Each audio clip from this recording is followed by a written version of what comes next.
السلام علیکم ناظرین، میں ہوں آپ کی میزبان نیاب چودھری. آپ دیکھ رہے ہیں وائس آف پاکستان. آج کا ہمارا ٹاپک ہے آسٹریلین امیگریشن. اسی سلسلے میں آج ہم نے اپنے ایک مہمان کو دعوت دی ہے جو آسٹریلین امیگریشن کے ماہر ہیں بلکہ اسپیشلسٹ ہیں. ناظرین، آپ نے سنا ہوگا کہ پاکستان میں امیگریشن کے نام پہ کافی فراڈ کیے جاتے ہیں. ناظرین، ہماری کوشش ہوگی کہ جو آج کے ہمارے مہمان ہیں مختلف ان سے سوالات ہوں گے جن سے آپ کو بھی فائدہ ہوگا. تو چلتے ہیں آج کے ہمارے مہمان کی طرف. جی السلام علیکم عمران حنیف صاحب. وعلیکم السلام. جی کیسے ہیں آپ؟ اللہ کا شکر ہے جی، بہت تھینک یو ویری مچ. آپ نے مجھے دعوت دی اور امیگریشن پہ بات کرنے کا موقع فراہم کیا.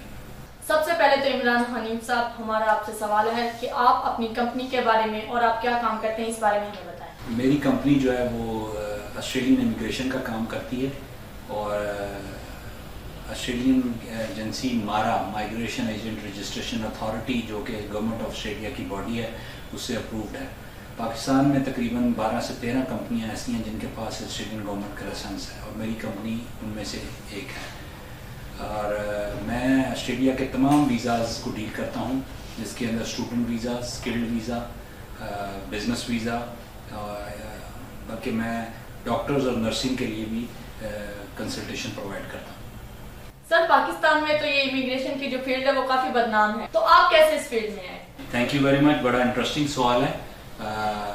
میں کوئی بچپن سے امیگریشن کا کام نہیں کرتا. میں پروفیشنل ایک آرمی آفیسر تھا. آج سے 12-13 سال پہلے میں نے وہاں سے ریٹائرمنٹ لی اور میں پڑھائی کے سلسلے میں UK چلا گیا. اور جب میں UK گیا تو وہاں پہ 10 سال تک میں مقیم رہا اور اس 10 سال کے اندر تقریباً 4 سے 5 دفعہ میں نے اپنے ویزا جو ہے وہ خود اپلائی کیے. تو جب میں یہ ویزز اپلائی کرتا تھا تو اس کے اندر کافی مشکلات کا سامنا، کافی انفارمیشن. تو اس کے اندر میرے کافی سارے امیگرینٹ لوگوں کے ساتھ ملاقات ہوئی اور میں نے دیکھا کہ لوگ جو ہیں کافی اسٹرگل کر رہے ہیں اور ان کو صحیح رہنمائی نہیں مل رہی. اور میں نے یہ بھی نوٹ کیا کہ ہمارے بہت سارے جو لوگ ہیں اس کے اندر جو ہیں وہ فراڈ کرتے ہیں اور غلط لوگوں کو گائیڈ کر کے ان سے پیسے ہتھیا لیتے ہیں. تو یہی موٹیویشن تھی جس کی وجہ سے میں اس فیلڈ میں آیا. اور میں نے سب سے پہلے جو ہے وہ جب یہ کام سٹارٹ کیا تو اس کے لیے تقریباً 1 سال تک میں نے ریسرچ کی، اس فیلڈ کو انڈرسٹینڈ کیا. اور انڈرسٹینڈ کرنے کے بعد پھر میں نے گورنمنٹ آف آسٹریلیا سے ایک لائسنس لیا، کیونکہ جب تک کوئی بھی کمپنی اپروو نہ ہو اور اس کی اتھینٹسٹی نہ ہو تو اس کی ویلیو نہیں بڑھتی. تو میری، جیسے کہ میں نے پہلے بتایا کہ میری کمپنی جو ہے وہ گورنمنٹ آف آسٹریلیا سے اپرووڈ ہے اور یہی میری پہچان ہے، یہی میری اتھینٹسٹی ہے. اور میرے پاس جو بھی کراؤڈ آتا ہے وہ پڑھا لکھا کراؤڈ آتا ہے اور میں سب سے پہلے ان کے کوشچن اور آنسرز جو ہیں ان کے مسئلے سوالوں کے جوابات دیتا ہوں، ان کو مطمئن کرتا ہوں.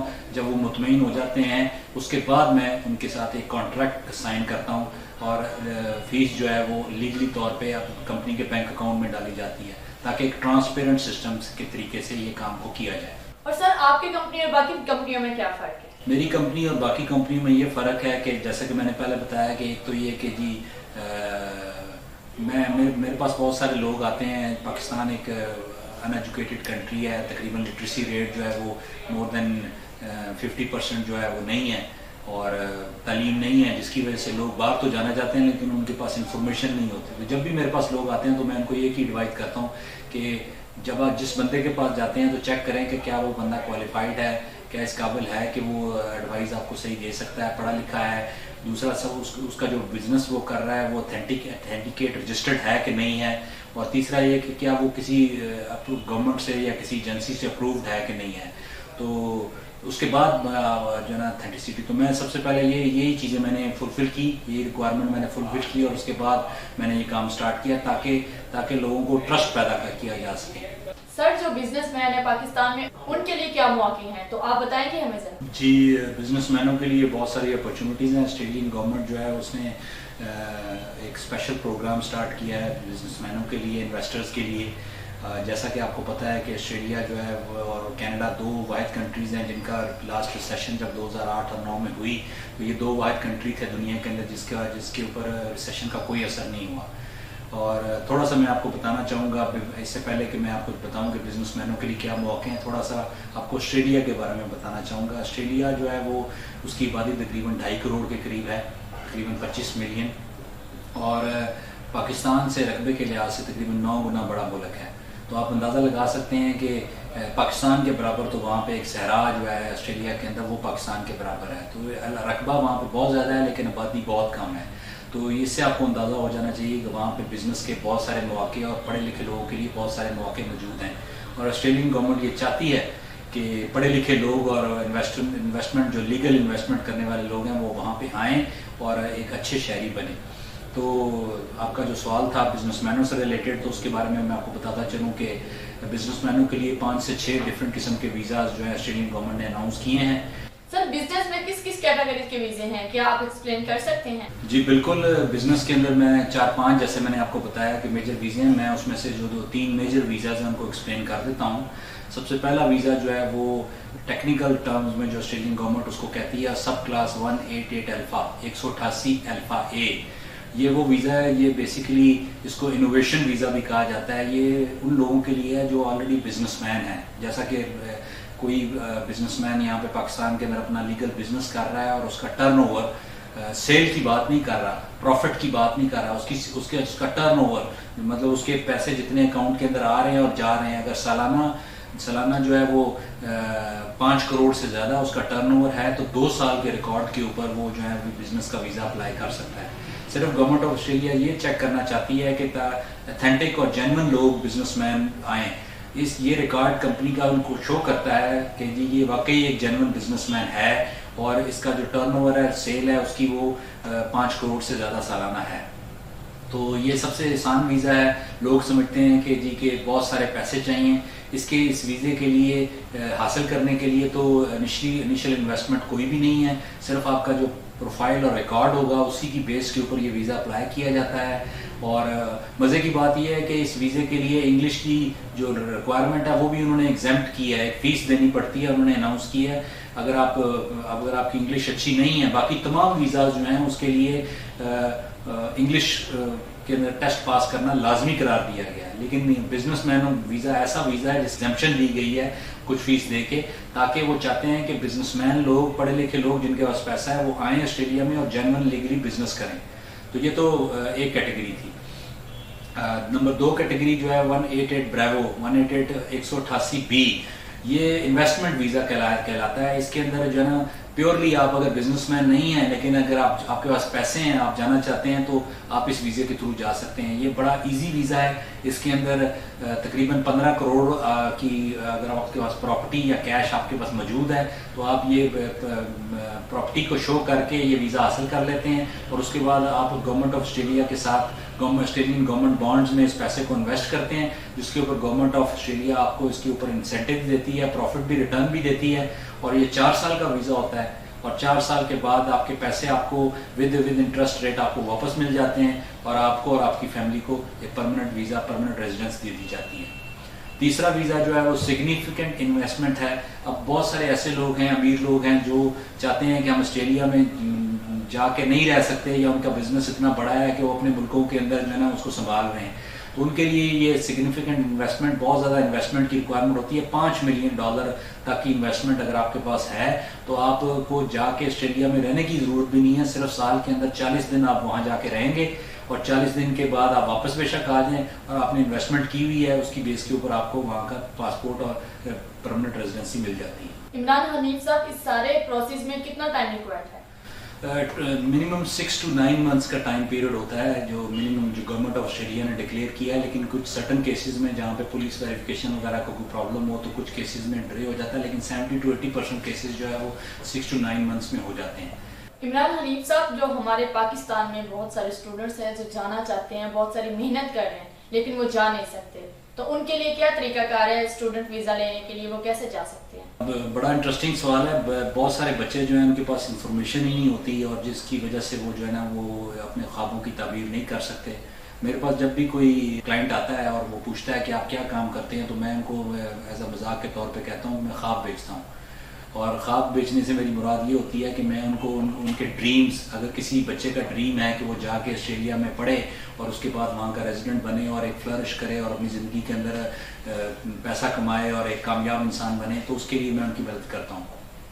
سب سے پہلے تو میں یہ بتانا چاہوں کہ FA/FSC 12th گریڈ جو ہے منیمم ایجوکیشن کی ریکوائرمنٹ ہوتی ہے، اس کو 12th گریڈ اور 18 ایئرس اس کے بعد، کیونکہ 18 ایئرز ایسی ایج ہے جس کے اوپر آپ ایڈلٹ ڈکلیئر ہوتے ہیں.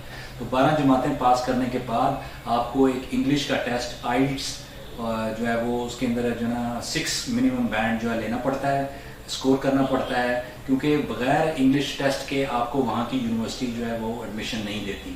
کیونکہ اگر آپ انگلش اسپیکنگ کنٹری میں پڑھنے کے لیے جانا چاہتے ہیں اور آپ کو انگلش بولی نہیں آتی تو آپ کے لیے بہت مشکل ہو جائے گا. تو ہمارے بہت سارے لوگ ہیں وہ فراڈ کرنے کی کوشش کرتے ہیں اور لوگوں کو غلط مشورے دیتے ہیں. یہاں پہ بہت سارے ایجنٹ ایسے بیٹھے ہیں جو کہتے ہیں کہ جی بغیر انگلش کے ہم آپ کا داخلہ کروا دیں گے. تو پلیز ایسے لوگوں سے محتاط رہیں، بیکاز جو اچھی یونیورسٹی ہے، جو پراپر یونیورسٹی ہے، گورنمنٹ کی یونیورسٹی ہے، اتھینٹیکیٹڈ یونیورسٹی ہے، اس کے اندر داخلے کے لیے انگلش کے ٹیسٹ کے پاس ہونے کی ریکوائرمنٹ لازمی ہے. سب سے پہلے تو میں یہ کلیئر کر دوں کہ آسٹریلیا کے لیے سال میں 2 سیشن ہوتے ہیں. ایک اگست ستمبر میں سیشن سٹارٹ ہوتا ہے اور دوسرا فیبروری مارچ کے 1 مارچ سے.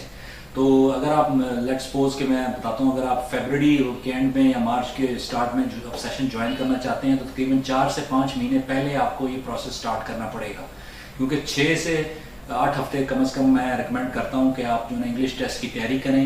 پراپر یہاں پہ پاکستان میں بہت سارے انسٹیٹیوٹ موجود ہیں، اچھے انسٹیٹیوٹ میں آپ جا کے پراپر اس کی ٹریننگ لیں تاکہ آپ کا ایک سکور اچھا آ سکے. اس سے یہ فائدہ ہوگا کہ ایک تو آپ کو اچھی یونیورسٹی میں ایزیلی داخلہ مل جائے گا، اور دوسرا یہ کہ جو ویزا آفیسر جب آپ کو ویزا گرانٹ کر رہا ہوگا تو وہ اس کو نظر آ رہا ہوگا کہ یہ اس کا سکور اچھا ہے، انگلش میں سکور اچھا ہے اور اس کی ایجوکیشنل ریکارڈ اچھا ہے، تو اس کی بیس کے اوپر وہ اس کو کوئی دشواری نہیں ہوگی ویزا گرانٹ کرنے میں. تو انگلش کا ٹیسٹ پاس کرنے کے بعد ہمارے ساتھ گیٹ ان ٹچ ود اس، ہماری کمپنی سے ٹچ کریں اور ہم جو ہے وہ آپ کی مطلب کا جو سبجیکٹس ہیں اس کے اندر آپ کا ٹینٹیو ایڈمیشن کروائیں گے.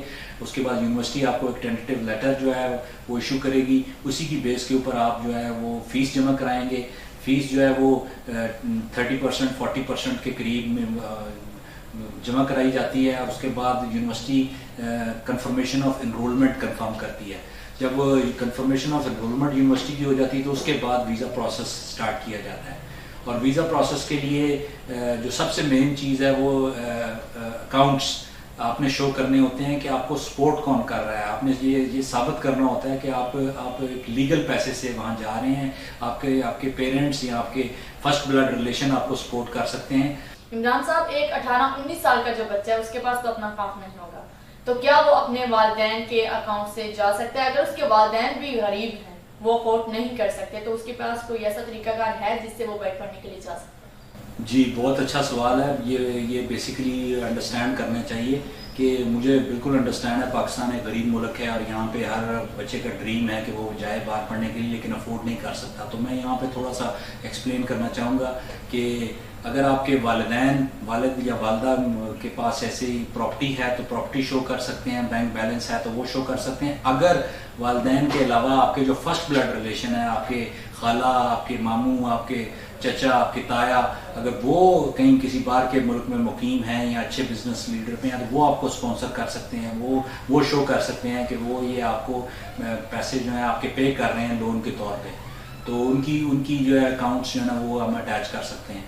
بیسیکلی جو آسٹریلین گورنمنٹ ہے وہ یہ میک شور کرنا چاہتی ہے کہ لیگل طور پہ جینوئن اسٹوڈنٹ آئے اور وہ اس کا ارادہ واقعی پڑھنے کا ہے، وہاں جا کے کوئی اور کام کرنے کا نہیں ہے. بیکاز بہت سارے لوگ ہیں وہ صرف اور صرف ویزا لینا چاہتے ہیں اور وہاں جا کے وہ نہ تو وہ پڑھائی کرتے ہیں نہ وہ کچھ اور کام کرتے ہیں اور مختلف انلیگل طریقوں سے وہاں سیٹل ہونے کی کوشش کرتے ہیں، اور ایسے لوگوں کو آسٹریلین گورنمنٹ ڈسکریج کرنا چاہتی ہے. عمران صاحب، ہمیں آپ وہاں کی سالانہ فیس کے بارے میں بتائیں کہ کتنے پیسے ایک اسٹوڈنٹ کے پاس ہونے چاہیے؟ اگین بڑا اچھا سوال ہے. وہاں کی جو آسٹریلین گورنمنٹ کی جو ایوریج فیس ہے یہ یونیورسٹی کی وہ $18,000 سے لے کے $25,000 سے $30,000 کے درمیان ہے، ڈپینڈنگ اپان دا یونیورسٹی. کچھ یونیورسٹیز کی 17-18 سے شروع ہوتی ہے. یہ آسٹریلین ڈالر کی میں بات کر رہا ہوں، امریکن ڈالر کی بات نہیں کر رہا. دیٹ مینس کہ 17-18 لاکھ سے لے کے 25 سے 30 لاکھ کے درمیان فیس ہوتی ہے سالانہ. تو اگر آپ ایک ماسٹرز ڈگری کر رہے ہیں تو ماسٹر پروگرام 18 مہینے سے لے کے 2 سال تک کا ہوتا ہے عموماً، اور سال کے ماسٹرز بھی ہوتے ہیں.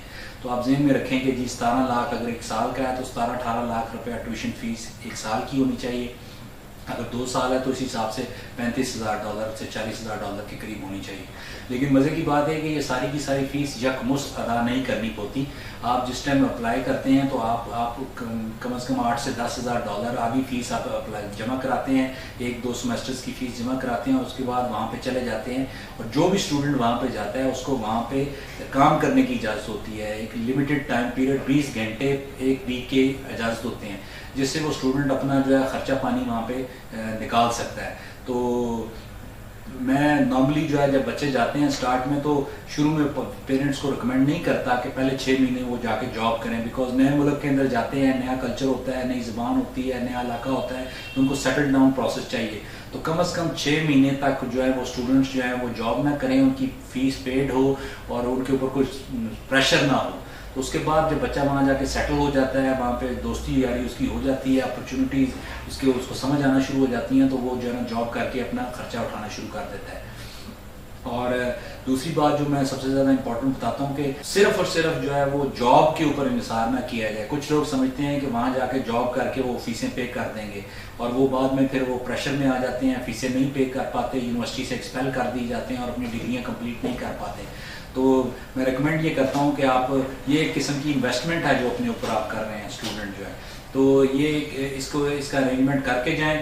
اور جہاں تک یہاں سے ویزا لینے کے لیے پیسوں کی بات ہے تو کم از کم جو ہے وہ 3 to 4 ملین جو ہے روپیز جو ہیں اس کی اسٹیٹمنٹ آپ کے پاس ہونی چاہیے, آپ کم از کم شو کر سکیں. اور اگر آپ کے پاس کوئی پراپرٹی ہے آپ کے اسپانسر کے پاس, یا کوئی پلاٹ ہے یا کوئی بزنس ہے, اگر اس کے پیپرز وغیرہ لگائیں.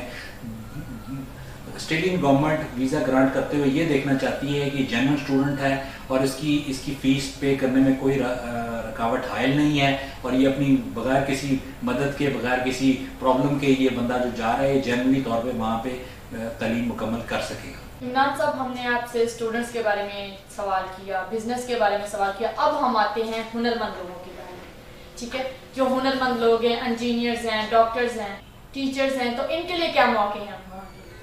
ہنرمند لوگوں کی پاکستان میں کوئی کمی نہیں ہے, اور اللہ کے فضل و کرم سے بہت سارے لوگ ہیں جو پڑھ لکھ کے ڈگریاں کر کے اسٹرگل کر رہے ہیں. تو میں ان سے ریکویسٹ کروں گا کہ وہ جو ہے آسٹریلیا کا جو اسکلڈ مائیگریشن پروگرام ہے اس سے ضرور استفادہ ہوں. اسکلڈ ویزا حاصل کرنے کے طریقے ہیں ڈفرینٹ, 3 طرح کے بیسکلی ویزے ہیں جو آسٹریلین گورنمنٹ نے اسکلڈ ویزے کے لیے ایشو کی ہیں. ایک فیڈرل ویزا کہلاتا ہے 189, اس کے بعد اسٹیٹ ویزا 190, اور تیسرا ریجنل ویزا 491. اس سے پہلے 489 تھا جو کہ ختم کر دیا گیا ہے, ابھی 491 ریجنل ویزا ایک نیا شروع کیا ہے.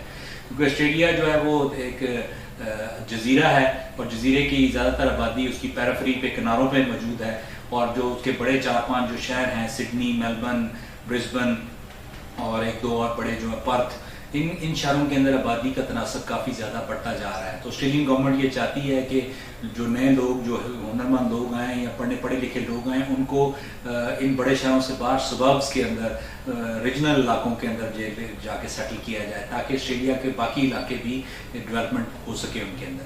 تو ریجنل ویزا جو ہوتا ہے اس کے لیے ایکسٹرا مارکس آسٹریلین گورنمنٹ دیتی ہے, اور 15 سے 15 نمبر جو ہے آپ کو ایکسٹرا ملتے ہیں. آپ کو وہاں پہ صرف آپ نے جو جا کے صرف یہ کنفرمیشن کرنی ہے کہ آپ تیار ہیں جا کے اس ریجنل ایریا میں جا کے رہنے کے لیے, تو اس کی بنیاد کے اوپر آپ کلیم کر سکتے ہیں. اسی طریقے سے جو اسکلڈ ویزا ہے اس کے اندر جو اسپاؤز ہوتی ہے آپ کا, جو پڑھے لکھے لوگ ہیں, میاں بیوی ہیں, تو اگر میاں مین اپلیکینٹ ہے تو اس کی بیوی اگر پڑھی لکھی ہے, ایجوکیٹڈ ہے اور انگلش کا ٹیسٹ پاس کر سکتی ہے, تو وہ ایکسٹرا نمبر اپنے اسپاؤز کو دے سکتی ہے. تو اس سے کیونکہ یہ نمبرنگ بیس سسٹم ہے اسکلڈ مائیگریشن کا, اور منیمم 65 نمبر چاہیے ہوتے ہیں, تو ہم کوشش یہ کرتے ہیں کہ جتنے زیادہ سے زیادہ نمبر کر سکیں اس کے اندر, 65 سے تھریشولڈ سے اوپر کر سکیں, تاکہ ان کا جو ہے لانگ لسٹ آف کیو جو ہے اس کے اندر جو ہے نا اس کا نمبر جلدی سے جلدی آ سکے. کچھ پروفیشنز ہیں جیسے اکاؤنٹنگ ہے, اکاؤنٹنٹس کی ڈیمانڈ بہت زیادہ ہے, اکاؤنٹنٹس جو ہے وہ ہائیلی پیڈ جابز ہیں ان کی, اور کافی ڈیمانڈ ہیں, تو اس کا 75-80 مارکس پہ بھی ان کی انویٹیشن آ رہی ہے. لیکن بہت سارے ایسے پروفیشن ہیں جن کے اندر جو ہے نا وہ انویٹیشن 70 پہ, 75 پہ, 65 تک آ جاتی ہے. اور میں ابھی یہ کافی ڈیٹیلڈ سبجیکٹ ہے اسکل مائگریشن، تو میں basically person to person consultation دیتا ہوں. اگر آپ ناظرین کا کوئی سوال ہوتا ہے تو پلیز میرے سے گیٹ ان ٹچ. میں آپ کی ایک ویزا اسیسمنٹ رپورٹ بناؤں گا اور پھر آپ کو ایکسکلوسیولی آپ کے حالات اور واقعات کے حساب سے جو آپ کو سوٹ کرتا ہے میں وہ بتاؤں گا. جی عمران صاحب، ہمارے پاس ٹائم بہت کم ہے، تو اسی لیے ہم اپنی بات کو ختم کرنے سے پہلے میں آپ سے پوچھنا چاہوں گی کہ اگر ہمارے ویورز کو کوئی سوال کرنا ہو یا کوئی مشکل پیش آ رہی ہو تو اگر وہ آپ سے رابطہ کرنا چاہیں تو وہ کیسے کر سکتے ہیں؟ جی بالکل. میرا جو مین آفس تھا پہلے اسلام آباد کے اندر تھا، لیکن اسلام آباد سے ہم ریلوکیٹ ہو کے لاہور میں ٹرانسفر ہو رہے ہیں یہاں پہ ڈیفینس کے اندر. اور اس کی ڈیٹیل جو ہیں وہ ہمارے فیس بک پیج اور ہمارے جو ہے ویب سائٹ کے اوپر آ جائیں گی. ان دا مین ٹائم میں اپنا نمبر جو ہے اور اپنی کمپنی کی ڈیٹیلز جو ہیں وہ شیئر کر دوں گا آپ کے ساتھ اینڈ آف دا پروگرام. تو جو بھی کرنا چاہتا ہے ہمارے واٹس ایپ نمبر پہ ہمارے ای میل کے تھرو ہمیں کانٹیکٹ کر سکتا ہے. میری ویب سائٹ ہے visa2land.com. میں رپیٹ کرتا ہوں visa2land.com. 2 is a number, visa number 2.com, visa2land.com. I repeat. Thank you very much. جی تھینک یو عمران حنیف صاحب، بہت بہت شکریہ، آپ نے اپنا قیمتی وقت ہمیں دیا. اور ناظرین، امید کرتی ہوں کہ آپ کو بہت ہی پسند آیا ہوگا. اگر آپ کوئی سوال کرنا چاہتے ہیں تو عمران صاحب نے بتا دی ہیں آپ کو اپنی ڈیٹیلز، تو آپ ان سے پوچھ سکتے ہیں. اگر آپ ہم سے کوئی سوال کرنا چاہتے ہیں تو آپ کمنٹس میں ہمیں ضرور بتائیں. اور آپ کو یہ ویڈیو کیسی لگی کمنٹس میں ضرور بتائیں. زیادہ سے زیادہ لائک کریں، شیئر کریں، کمنٹس کریں. اور اگر اب تک آپ نے ہمارا چینل سبسکرائب نہیں کیا تو اسے سب سے پہلے سبسکرائب کریں، پھر لائک کریں، شیئر کریں. انہی الفاظ کے ساتھ نایاب چودھری اور عمران حنیف صاحب کو اجازت. ملتے ہیں ایک نئی ویڈیو کے ساتھ. پاکستان زندہ باد.